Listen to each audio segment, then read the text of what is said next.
Aujourd'hui, on va parler de la crème de la croyance. Tu sais, dans le lait, par exemple, quand tu la fais bouillir, il y a la crème qui apparaît sur le dessus. Et cette crème, elle est très importante, en fait, pour tout ce qui est pâtisserie, dessert. Tous ces éléments-là n'auront pas le même goût sans cette fameuse crème. Et aujourd'hui, on va parler de la crème de la croyance, la foi.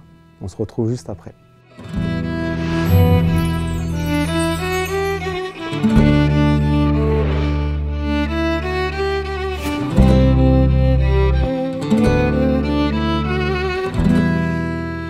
أعوذ بالله من الشيطان الرجيم بسم الله الرحمن الرحيم الحمد لله رب العالمين والصلاة والسلام على رسولنا محمد وعلى آله وصحبه أجمعين ربي اشرح لي صدري ويسر لي أمري واحلل عقدة من لساني يفقهوا قولي. Bienvenue à mes frères.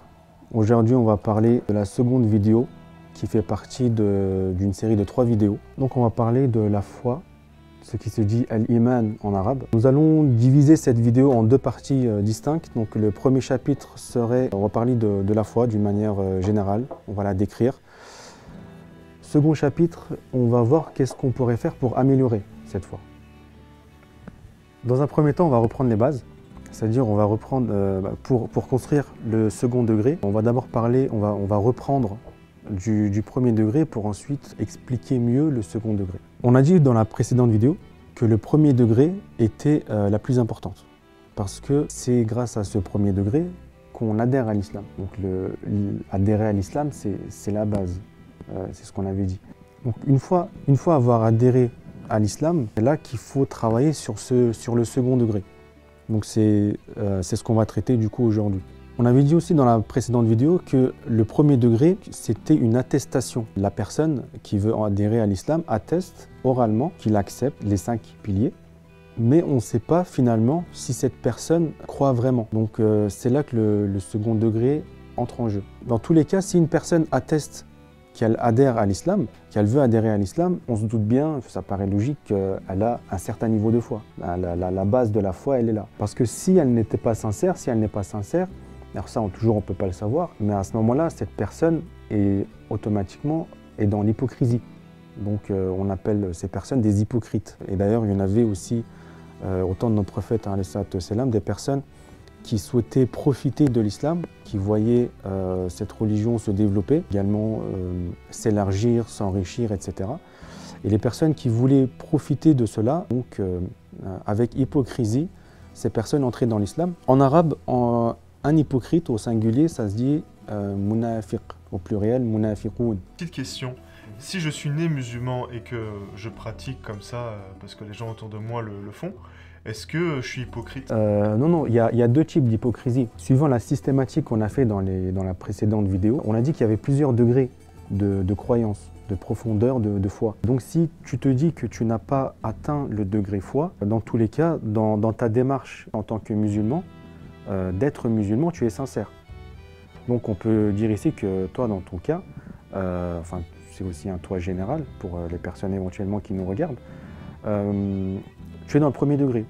Donc ce qu'il faudrait que tu fasses, c'est faire une recherche, essayer d'améliorer ta foi, essayer de développer ta foi pour approfondir ta croyance dans l'islam. Et d'ailleurs, on va en parler dans le second chapitre. Le second type d'hypocrisie, ce sont les vrais hypocrites, où ces personnes-là n'ont pas du tout l'intention d'adhérer à l'islam. Ils prononcent les paroles d'attestation, mais dans leur cœur, ni dans leurs intentions, ils n'ont aucunement la volonté d'adhérer à l'islam, de devenir musulmans. Eux, ce sont des vrais hypocrites. Et c'est les hypocrites que Dieu nous en protège. Leur châtiment dans l'au-delà seraient les châtiments les plus sévères. Pour continuer, chers frères, dans le Coran, avoir adhéré à l'islam et avoir la foi est 2 choses différentes. On le retrouve dans la sourate 49, verset 44. Donc je lis textuellement la traduction, bien sûr. Les Bédouins ont dit « Nous avons la foi ». Dit « Vous n'avez pas encore la foi ». Dites plutôt « Nous nous sommes simplement convertis à l'islam, car la foi n'a pas encore pénétré vos cœurs ». Donc on voit bien ici que dans le Coran, c'est vraiment divisé par 2. Donc il y a le degré adhérer à l'islam, et suite à cela, la foi vient ou se développe. Voilà. Donc c'est bien 2 parties distinctes. Je trouve que ça, c'est un point important du point de vue où, quand tu n'as pas cette connaissance-là, tu pourrais croire que toute personne qui n'a pas la foi, par exemple pour tous ceux qui pratiquent parce qu'ils ont vu ça, tu pourrais croire qu'ils ne sont pas musulmans. Alors ça, c'est dangereux.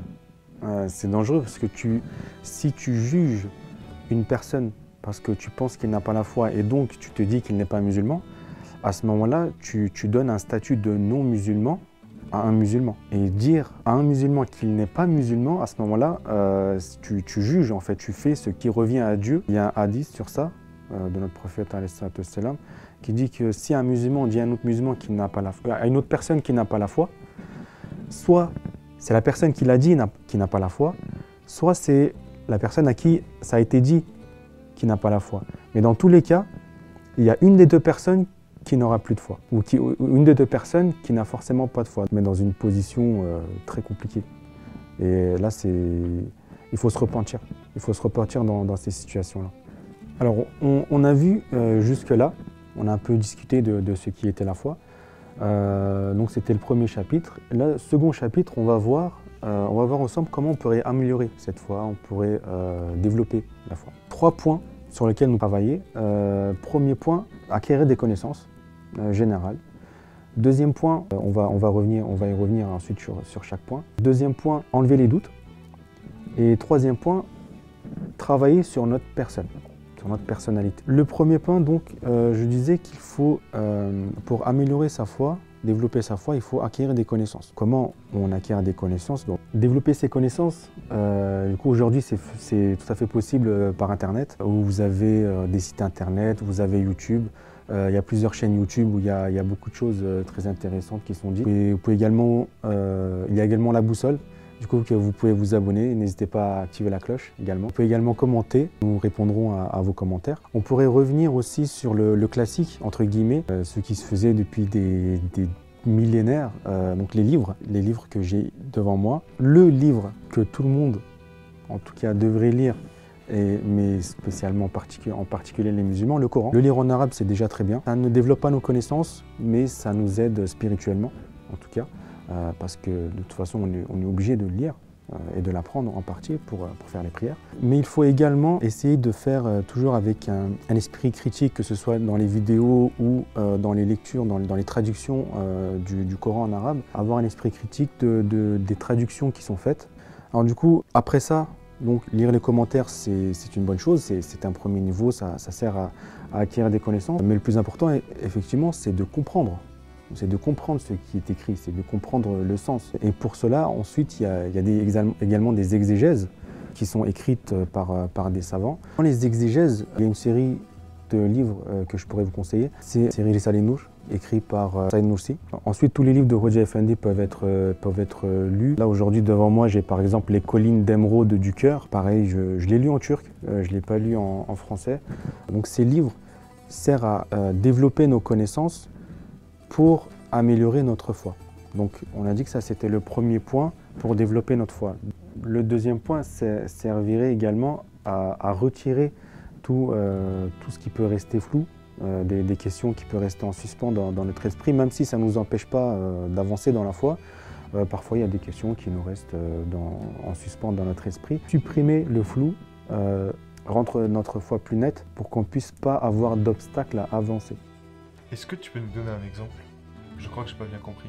Oui, absolument. Alors par rapport à un doute qu'on peut avoir, ou si c'est un flou, un questionnement qui nous est resté dans l'esprit. Parce que c'est deux choses différentes, même 3 choses du coup.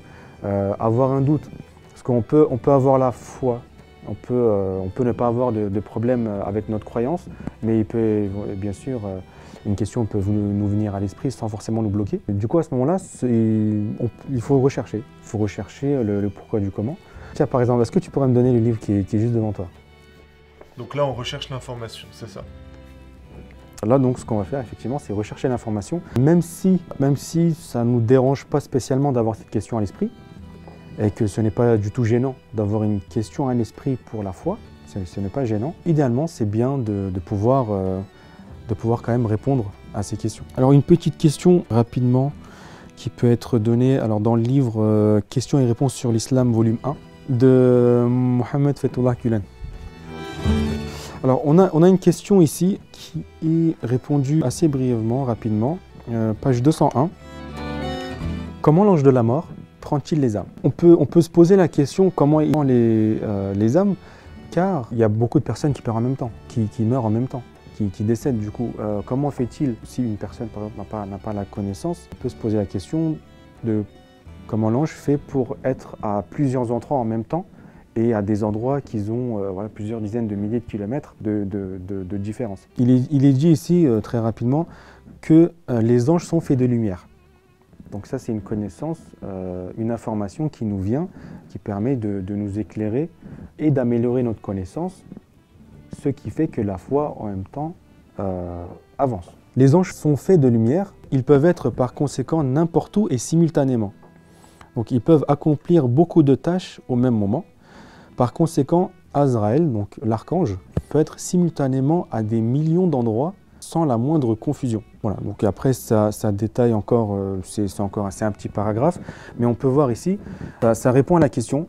Ça répond à la question, du coup, par rapport au deuxième point qu'on a vu. Là, c'est une recherche spécifique qu'on a fait pour nous libérer, entre guillemets, d'une question qui peut nous trotter peut-être dans la tête. Dans la sourate 21, verset 7, il est dit en arabe « Fas'alou ahla dhikri in kuntum la ta'lamoun ». Une des traductions en français, ce serait « Interrogez les savants si vous ne savez pas ». Voilà, donc en fait, on a aussi la responsabilité de, si nous avons une question, alors doute ou question ou flou, d'aller chercher la réponse. Il doit avoir cet acte de recherche.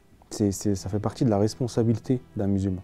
Troisième point, faire un travail, donc on est toujours sur comment améliorer notre foi et développer notre foi. Il faudrait faire un travail sur notre être, sur notre personnalité, pour améliorer nos qualités. Et du coup, au mieux, le plus possible, effacer nos défauts. Généralement, c'est surtout sur les défauts qu'on essaie de travailler. Un grand défaut classique, par exemple, l'orgueil, l'égoïsme. Il y a encore beaucoup d'exemples qu'on pourrait donner. Si une personne a de l'orgueil, il y a un hadith qui dit qu'une personne orgueilleuse ne peut pas aller au paradis. Voilà, phrase simple, mais poids lourd. Donc